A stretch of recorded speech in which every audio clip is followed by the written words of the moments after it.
Amado Padre Celestial, hoy nos postramos ante ti con gratitud en el corazón, reconociendo que toda satisfacción verdadera proviene de tu mano generosa. Gracias, Señor, porque has llenado nuestras vidas con tu provisión, tu amor, tu paz, y nos das mucho más de lo que merecemos.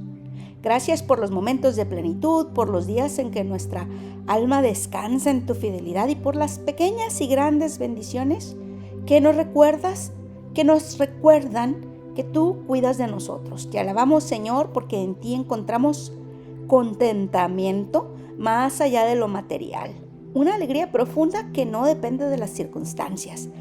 Hoy también te rogamos, Padre, que nunca nos falte la satisfacción que nace de conocerte y caminar contigo. Que no busquemos llenar nuestras almas con lo que es pasajero, sino que nos deleitemos siempre en tu presencia. Cuando el mundo nos tiente con promesas, recuérdanos que solo tú puedes llenar nuestros corazones por completo y que solamente tus promesas son verdaderas. Enséñanos a vivir agradecidos, a disfrutar lo que nos das con humildad y a compartir con alegría. Que cada día nos despertemos sabiendo que mientras te tenemos a ti, no nos va a faltar nada. En el nombre de tu Hijo Jesucristo, amén. Hola, qué bueno que me acompañas a un día más de Biblia Diaria. Hoy que leemos lo correspondiente al 27 de junio, vamos a leer 2 de Reyes 10:32 al 12:21, Hechos 18:1 al 22, Salmo 145 y Proverbios 18:1.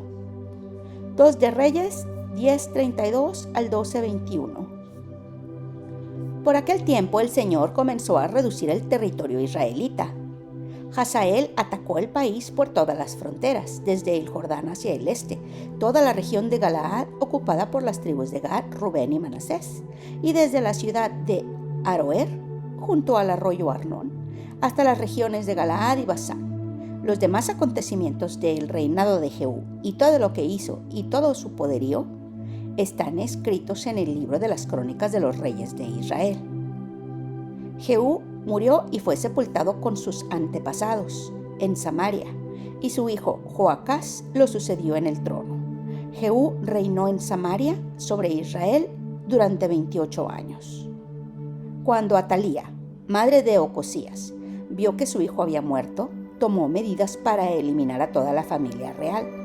Pero Josabá, que era hija del rey Jorán y hermana de Ocosías, raptó a Joás, hijo de Ocosías, cuando los príncipes estaban a punto de ser asesinados, metiéndolo en un dormitorio con su nodriza. Logró esconderlo de Atalía, de modo que no lo mataron. 6 años estuvo Joás escondido con su nodriza en el templo del Señor mientras Atalía reinaba en el país. En el 7º año, el sacerdote Joiada ordenó a los comandantes de 100 soldados, a los quereteos y a los guardias, que se presentaran ante él en el templo del Señor. Allí en el templo hizo un pacto con ellos y les tomó juramento. Luego mostró al hijo del rey y dio estas órdenes: hagan lo siguiente: una tercera parte de los que están en servicio el sábado vigilará el palacio real, otra tercera parte vigilará la puerta del sur y la otra tercera parte la puerta detrás del cuartel de los guardias. Harán la guardia del templo por turnos. Los 2 grupos que están libres el sábado protegerán al rey en el templo del Señor, arma en mano. Rodeen por completo al rey. Si alguien se atreve a penetrar las filas, mátenlo. No dejen solo al rey, vaya a donde vaya. Los comandantes de 100 soldados cumplieron con todo lo que el sacerdote Joiada había ordenado. Cada uno reunió a sus hombres, tanto a los que estaban de servicio el sábado como a los que estaban libres. Entonces se presentaron ante el sacerdote Joiada. Este repartió entre los comandantes las lanzas y los escudos del rey David, que estaban guardados en el templo del Señor. Arma en mano, los guardias tomaron sus puestos alrededor del rey, cerca del altar y desde el lado sur hasta el lado norte del templo. Entonces Joiada sacó al hijo del rey, le puso la corona y le entregó una copia del pacto. Luego lo ungieron y todos aplaudieron gritando: ¡Viva el rey! Cuando Atalía oyó la gritería de los guardias y de la tropa, fue al templo del Señor donde estaba la gente. Al ver que el rey estaba de pie junto a la columna, como era de costumbre, y que los oficiales y músicos estaban a su lado, y que todo el pueblo se alegraba al son de las trompetas, Atalía se rasgó las vestiduras y gritó: «¡Traición, traición!». Entonces el sacerdote Joiada, como no quería que la mataran en el templo del Señor, dio órdenes a los comandantes que estaban al mando de las fuerzas. Les dijo: «Sáquenla de entre las filas, y si alguien se pone a su lado, mátenlo a filo de espada». Así que la apresaron y la llevaron al palacio por la puerta de la caballería. Allí la mataron. Luego Joiada hizo un pacto entre el Señor, el rey y la gente para que fueran el pueblo del Señor. También hizo un pacto entre el rey y el pueblo. Entonces todo el pueblo fue al templo de Baal y lo derribó. Destruyeron los altares y las imágenes, y frente a los altares degollaron a Matán, sacerdote de Baal. El sacerdote Joiada apostó guardias en el templo del Señor y, acompañado de los comandantes y de los quereteos, los guardias y todo el pueblo, llevó al rey desde el templo del Señor hasta el palacio real. Entraron juntos por la puerta del cuartel y Joás se sentó en el trono real. Todo el pueblo estaba alegre y la ciudad tranquila, pues habían matado a Atalía a filo de espada en el palacio. Joás tenía 7 años cuando comenzó a reinar. En el año 7 del reinado de Jehú, Joás comenzó a reinar. Reinó en Jerusalén 40 años. Su madre era Sibia, oriunda de Beerseba. Joás hizo lo correcto ante los ojos del Señor durante todo el tiempo que el sacerdote Joiada lo instruyó. Sin embargo, no se quitaron los altares paganos, sino que el pueblo siguió ofreciendo sacrificios y quemando incienso en ellos. Un día, Joás ordenó a los sacerdotes: «Recojan todo el dinero que cada persona traiga al templo del Señor como ofrenda sagrada, incluso el impuesto del censo, el dinero de promesas personales y todas las ofrendas voluntarias. Cada sacerdote debe tomar el dinero de manos de su propio tesorero y usarlo para restaurar el templo y reparar todo lo que esté dañado». En el año 23 del reinado de Joás sucedió que, como los sacerdotes no habían hecho reparaciones al templo, el rey llamó al sacerdote Joiada y a los otros sacerdotes para recriminarles: «¿Por qué no han comenzado la restauración del templo? De aquí en adelante ya no recibirán dinero de manos de los tesoreros y deberán entregar lo que tengan para que se repare el templo». Los sacerdotes accedieron a no recibir más dinero del pueblo y renunciaron al encargo de restaurar el templo. Sin embargo, el sacerdote Joiada tomó un cofre y, después de hacer una ranura en la tapa, lo puso junto al altar, a la derecha, según se entra en el templo del Señor. Los sacerdotes que vigilaban la entrada comenzaron a poner en el cofre todo el dinero que la gente traía al templo del Señor.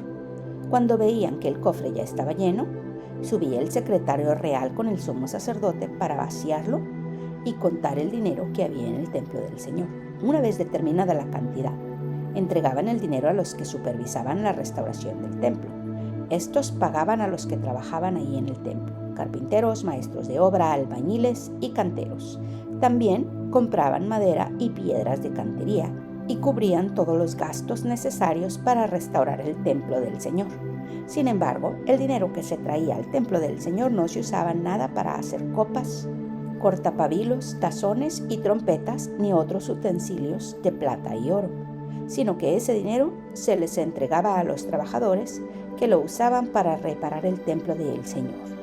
Los encargados de pagar a los trabajadores no tenían que rendir cuentas, pues procedían con toda honradez. El dinero de los sacrificios por el perdón de pecados y por la culpa no era para el templo del Señor, pues pertenecía a los sacerdotes. Por aquel tiempo, Hazael, rey de Aram, atacó la ciudad de Gad y la conquistó. Luego se propuso atacar a Jerusalén. Por eso Joás, rey de Judá, recogió todos los objetos que habían consagrado sus antepasados Josafat, Jorán y Ocosías, rey de Judá, junto con los que él mismo había consagrado, más todo el oro que pudo encontrar entre los tesoros del templo del Señor y en el palacio real. Todo esto se lo envió a Hazael, rey de Aram, el cual se retiró de Israel. Los demás acontecimientos del reinado de Joás y todo lo que hizo, están escritos en el libro de las crónicas de los reyes de Judá. Sus propios ministros conspiraron contra él y lo asesinaron en Bet-Miló, camino a Silá. Quienes lo atacaron fueron Josacar, hijo de Simán, y Josabad, hijo de Somer. Así murió Joás y fue sepultado con sus antepasados en la ciudad de David, y su hijo Amasías lo sucedió en el trono. Hechos 18, 1 al 22. Después de esto, Pablo se marchó de Atenas y se fue a Corinto. Allí se encontró con un judío llamado Aquila, natural del Ponto, y con su esposa Priscila. Hacía poco que habían llegado de Italia, porque Claudio había mandado que todos los judíos fueran expulsados de Roma. Pablo fue a verlos y como hacía tiendas de campaña al igual que ellos, se quedó para que trabajaran juntos. Todos los sábados discutía en la sinagoga, tratando de persuadir a judíos y a no judíos. Cuando Silas y Timoteo llegaron de Macedonia, Pablo se dedicó exclusivamente a la predicación, testificándoles a los judíos que Jesús era el Cristo. Cuando todos los judíos se opusieron a Pablo y lo insultaron, éste se sacudió la ropa en señal de protesta y dijo: «Caiga la sangre de ustedes sobre su propia cabeza. Estoy libre de responsabilidad. De ahora en adelante me dirigiré a los no judíos». Entonces Pablo salió de la sinagoga y se fue a la casa de un tal Ticio Justo, que adoraba a Dios y que vivía al lado de la sinagoga. Crispo, el jefe de la sinagoga, creyó en el Señor con toda su familia. También creyeron y fueron bautizados muchos de los corintios que oyeron a Pablo. Una noche el Señor dijo a Pablo en una visión: «No tengas miedo, sigue hablando y no te calles, pues estoy contigo. Aunque te ataquen, no voy a dejar que nadie te haga daño, porque tengo mucha gente en esta ciudad». Así que Pablo se quedó allí 1 año y medio, enseñando entre el pueblo la palabra de Dios. Mientras Galión era gobernador de Acaya, los judíos a una atacaron a Pablo y lo llevaron al tribunal. «Este hombre», denunciaron ellos, «anda persuadiendo a la gente de adorar a Dios de una manera que va en contra de la ley». Pablo ya iba a hablar cuando Galión dijo: «Si ustedes los judíos estuvieran entablando una demanda sobre algún delito o algún crimen grave, sería razonable que los escuchara. Pero como se trata de cuestiones de palabras, de nombres y de sus propias leyes, arréglense entre ustedes. No quiero ser juez de tales cosas». Así que mandó que los expulsaran del tribunal. Entonces se abalanzaron todos sobre Sóstenes, el jefe de la sinagoga, y lo golpearon delante del tribunal. Pero Galión no le dio ninguna importancia al asunto. Pablo permaneció en Corinto algún tiempo más. Después se despidió de los hermanos y emprendió el viaje rumbo a Siria, acompañado de Priscila y Aquila. En Cencreas, antes de embarcarse, se hizo rapar la cabeza a causa de una promesa que había hecho. Al llegar a Éfeso, Pablo se separó de sus compañeros y entró en la sinagoga, donde se puso a discutir con los judíos. Estos le pidieron que se quedara más tiempo con ellos. Él no accedió, pero al despedirse les prometió: «Ya volveré si Dios quiere». Y zarpó de Éfeso. Cuando desembarcó en Cesarea, subió a Jerusalén a saludar a la iglesia y luego bajó a Antioquía. Salmo 145. Te exaltaré, mi Dios y Rey.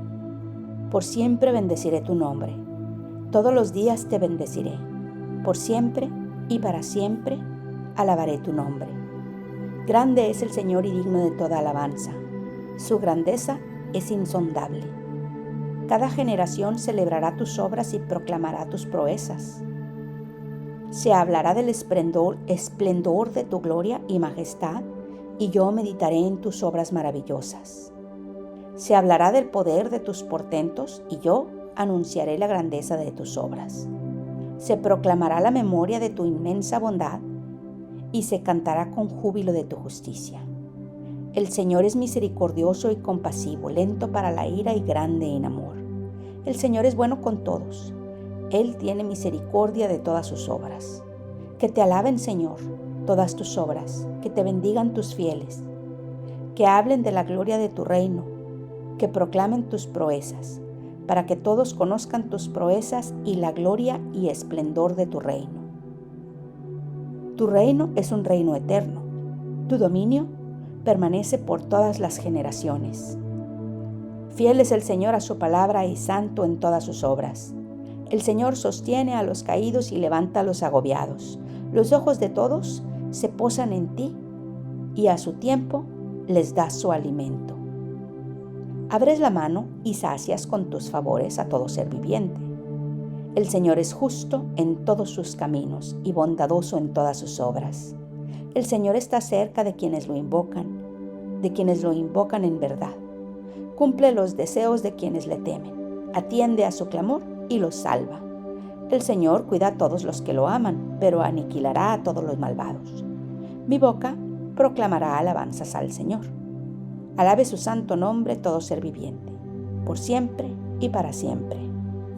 Proverbios 18:1. El egoísta busca su propio bien. Contra todo sano juicio inicia un pleito. Eso es todo por hoy. Qué bueno que me acompañaste. Te amo. Dios nos ama.